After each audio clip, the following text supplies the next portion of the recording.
Hello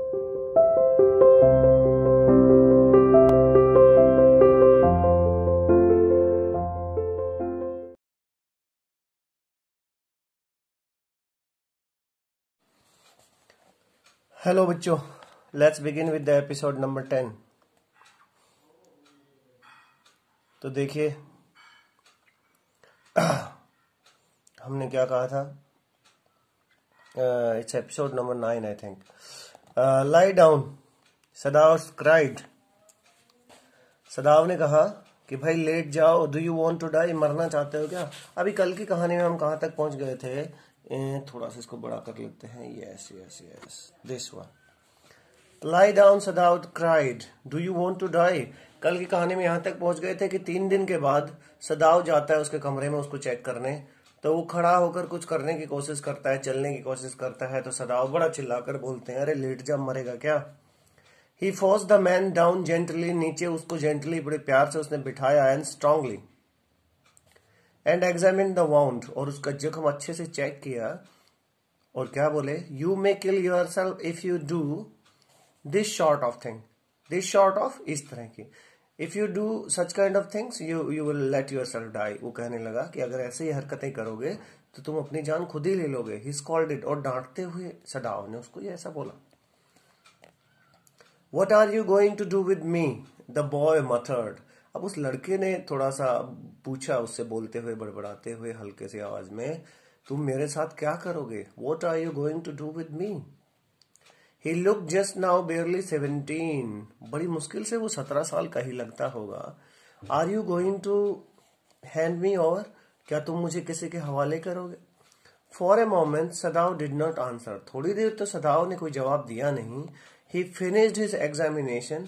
उसने examination का मतलब जो एग्जामिन कर रहा था, उसके जख्म की जो जांच कर रहा था, वो उसने पूरा किया। And then pulled the silk quilt over the man. और फिर उसको वो रजाई उड़ा दी। I do not know myself what I shall do with you. अब ये किसने बोला?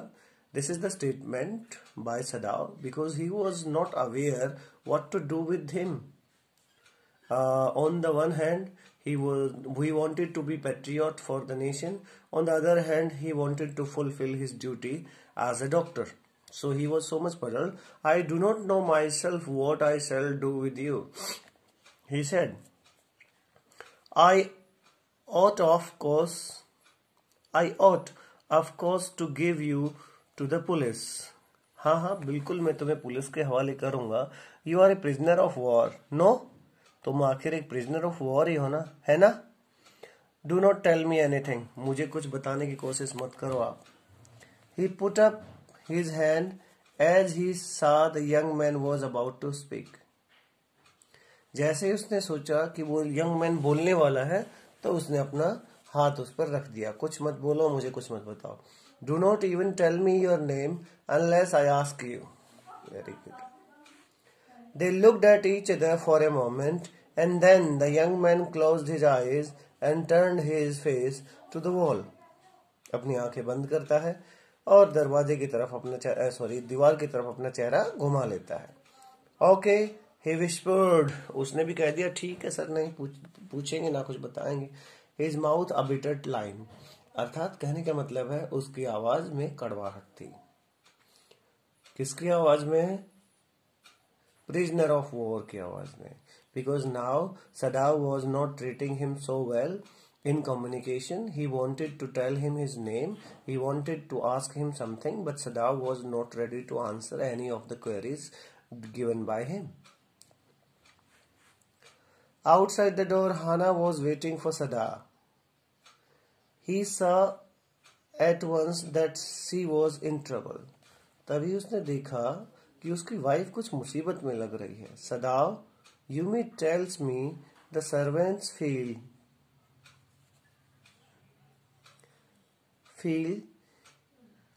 they cannot stay if we hide this man here anymore. अब उसने कहा कि सदाव, यूमी ऐसा महसूस कर रही है कि अगर हम इस आदमी को अपने घर में रखेंगे तो सर्वेंट हमारे साथ नहीं रह सकेंगे। She said, she tells me that they are saying that you and I were so long in in America that we have forgotten to think of our own country first.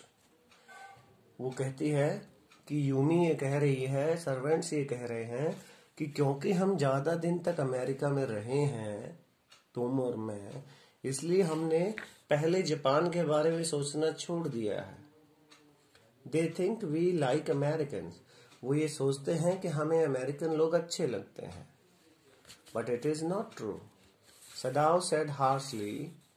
सदाव बोलते हैं कि ये सब बकवास है. Americans are our enemies. But I have been trained not to let a man die if I can help it. वो कहता है कि मुझे ये सिखाया गया है, मुझे इस बात की ट्रेनिंग दी गई है कि यदि मैं किसी आदमी को बचा सकूं तो मैं उसे नहीं मरने दे सकता हूं. I have been trained not to let a man die if I can help it. The servants cannot understand that, she said anxiously. तो बड़ी उत्सुकता से वो बोलती है कि सर्वेंट्स को तो ये बात समझ नहीं आती. They are very stubborn and they think we are doing something not patriotic. No, he agreed.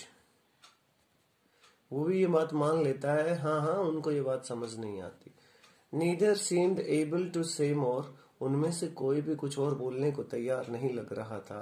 And somehow the household dragged on. और किसी तरह से घर का काम आगे बढ़ता चला गया. The servants grew more watchful.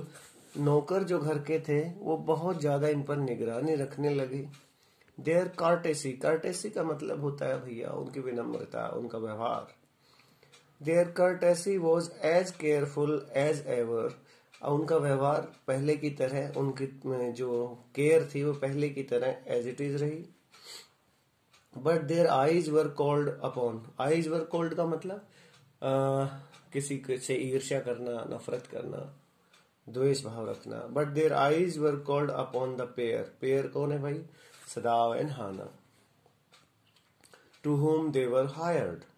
जिन्होंने उनको काम करने के लिए हायर किया था. Means now the servants are paying their duty as they were paying in advance.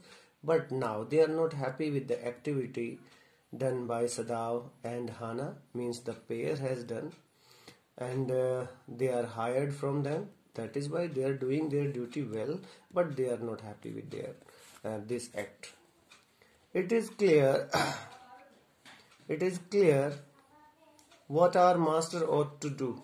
ये तो साफ हो गया कि हमारे मास्टर क्या करना चाहते हैं. The old gardener said one morning. Gardener साहब बोले, he had worked with flowers all his life. ये जो गार्डनर है इसने हमेशा फूलों की देखभाल की है. And had been a specialist too in moss. और काई के काम में भी स्पेशलिस्ट रहा है. For Sadav's father, he had made one of the finest moss gardens. सदाव के पिताजी के लिए उसने एक बहुत ही सुंदर गार्डन बनाया था. In Japan. Sweeping the bright garden carpet. Sweeping the bright garden carpet constantly so that not a leaf or a pine needle marred the velvet of its surface. देखिए ये बात समझने लायक है. Father, he had made one of the finest moss gardens in Japan, sweeping the bright green. Sweeping का मतलब देखो, sweep का मतलब झाड़ू लगाना होता है, लेकिन इसका यहाँ पे मतलब है कि फैला हुआ है. उसने जापान में ही सदाव के डैडी के लिए एक गार्डन बनाया था मोस का. Sweeping the bright green carpet, पूरा जैसे ब्राइट ग्रीन कारपेट बिछा हुआ है, constantly लगातार दूर तक. So that not a leaf or a pine needle, जिस पर ना तो एक पत्ता और ना ही एक पाइन निडल. पाइन का मतलब एक ऊंचा वृक्ष है, चीड़ का जो हम बोल देते हैं. निडल का मतलब उसकी सुई. कभी नीम के पत्ते देखे होंगे, पत्तों के झड़ने के बाद जब वो उसकी सुइयां झड़ती हैं, अब आप समझ गए होंगे कि सुइयां किसको कह रहा हूं मैं. लीफ और ए पाइन निडल मैरिड. तो कहता है कितना सुंदर गार्डन बनाया था. Married the velvet of its surface. इतना मखमली गार्डन बनाया था काई का कि पत्ते या पाइन निडल्स या निडल्स जो ऊपर से गिरती हैं वो भी उस मखमली चीज को मार बर्बाद नहीं कर सकती थी. My old master son knows very well what he ought to do. हमारे स्वामी का लड़का, ये कह रहा है नौकर, अच्छी तरह समझता है कि उसे क्या करना चाहिए क्या नहीं करना चाहिए। He now said, pinching a bird from a bush as he spoke. मतलब एक झाड़ी से एक कली तोड़ते हुए, फूल तोड़ता था, ये फूल का ध्यान रखता था, गार्डनर था, तो एक फूल का एक बर्ड एक कली तोड़ते हुए ये बात उसने बोली। उसे अच्छी तरह समझदार आदमी है, समझना चाहिए। When the man was so near death, why did he not let him bleed? जब आदमी मरने के इतने करीब था तो उसने उसका खून क्यों नहीं बहने दिया। आज थोड़ा सा तबीयत ऐसी भाई जुकाम हो गया। द यंग मास्टर, आवाज में थोड़ा बदलाव होगा तो you might feel different person is reading for you. No, I am the same one but a little voice has been changed. The young master is so proud of his skill to save life that he saves any life. और वो ये भी कह उठता है कि हमारे इस यंग मास्टर को, इस युवा मास्टर, यंग मास्टर मतलब इसके डैडी इसके बड़े मास्टर थे, ये छोटा मास्टर है। अपने छोटे मास्टर को ऐसा लगता है कि वो बड़ा ही स्किलफुल आदमी है और किसी की भी जान बचा सकता है। The cook said contemptuously. ये कॉन्टेम्प्चुअस क्या होता है भाई? कॉन्टेम्प्चुअस होता है घृणा से, किसी का अपमान करते हुए, किसी की बात ना मानते हुए, अवज्ञा से। ओके, ये कुक वो लेडी है। She split a fowl's neck. Fowl's मतलब मुर्गे का, कबूतर का, किसी का भी छोटा बच्चा फाउल कहलाता है। स्प्लिट मतलब कटाक से तोड़ देना, काट देना। She split a fowl's neck skilfully. बड़े ही ध्यान से उसने एक पक्षी की गर्दन को तोड़ दिया। And held the fluttering bird. और फ्लटरिंग मतलब हिलते हुए, फड़फड़ाते हुए पक्षी को अपने हाथ में ही पकड़े रखा। And let its blood flow into the roots of wisteria vine. Wisteria vine का मतलब ये एक बेल का नाम है, विस्तारिया है, एक ब्यूटीफुल बेल होती है, इसमें फ्लावर्स आते हैं। तो विस्तारिया की बेल की जड़ों में इस खून को बहने दिया। Blood is the best of fertilisers. ये अजीब बात लिखी है, इसमें लिखा गया है कि खून जो है पौधों के लिए सबसे अच्छा फर्टिलाइजर होता है, खाद होता है। And the old gardener would not let her waste a drop of it. And the old gardener would not let her waste a drop of it. और जो ओल्ड गार्डनर था, देखो गार्डनर तो है मैन और जो कुक है वो है वुमेन। तो ये जो गार्डनर साहब थे, जैसे ही वो वुमेन किसी पक्षी की गर्दन तोड़ती थी, चिकन मटन जो भी बनाती थी, जैसे चिकन बनाती थी, तो वो उस खून को बर्बाद जाने नहीं देता था। Would not let her, her मतलब उस कुक को बर्बाद नहीं करने देता। Waste a drop of it, खून की एक बूंद भी बर्बाद नहीं करने देता था। ठीक है जी। It is the children of whom we must think, Yumi said sadly. अब यूमी ने इतना बोला कि कम से कम हमें बच्चों के बारे में तो जरूर सोचना चाहिए। What will be their fate if their father is condemn. Condemn मतलब निंदा करना, स्तुति करना, सॉरी निंदा करना। What will be their fate if their father is condemned as a traitor? इन बच्चों का भविष्य क्या होगा अगर इनके पिता को लोग गद्दार की तरह जानेंगे, तो इन बच्चों का क्या भविष्य होगा। चलो बेटा आज यहीं रुकते हैं। This is the end of the day. अब यूमी खुद कह रही है कि मास्टर हमारे ऐसा काम क्यों कर रहे हैं, कम से कम उन्हें अपने बच्चों के बारे में सोचना चाहिए। जो गार्डनर हैं, जो कि एक मेल हैं, जो मॉस का काम करने में एक्सपर्ट हैं, काई के बहुत अच्छा गार्डन बना लेते थे। इनके पिताजी के लिए इन्होंने प्योर मॉस का ये गार्डन बनाया था। इतना सुंदर गार्डन कि जिसपे कोई पत्ता भी गिरे या निडल गिरे, किसी भी पेड़ की निडल्स गिरे तो उनसे भी वो गंदा नहीं कर पाते थे। बहुत सुंदर मखमली गार्डन वो बना लेते थे। और ये जो कुक हैं ये भी बहुत ही स्किलफुल कुक हैं। ये सब कहानी हमने यहाँ तक पढ़ी। तो यूमी कहती है कम से कम बच्चों के बारे में तो उन्हें सोचना चाहिए, अपने बच्चों का ध्यान रखते हुए कम से कम उन्हें ऐसा नहीं करना चाहिए, क्योंकि अगर लोग उन्हें गद्दार घोषित कर देंगे, ट्रेटर होता है बेटा गद्दार, देशद्रोही घोषित कर देंगे, तो फिर उनके बच्चों का क्या भविष्य होगा। आगे की कहानी कल पढ़ते हैं। Till then bye bye.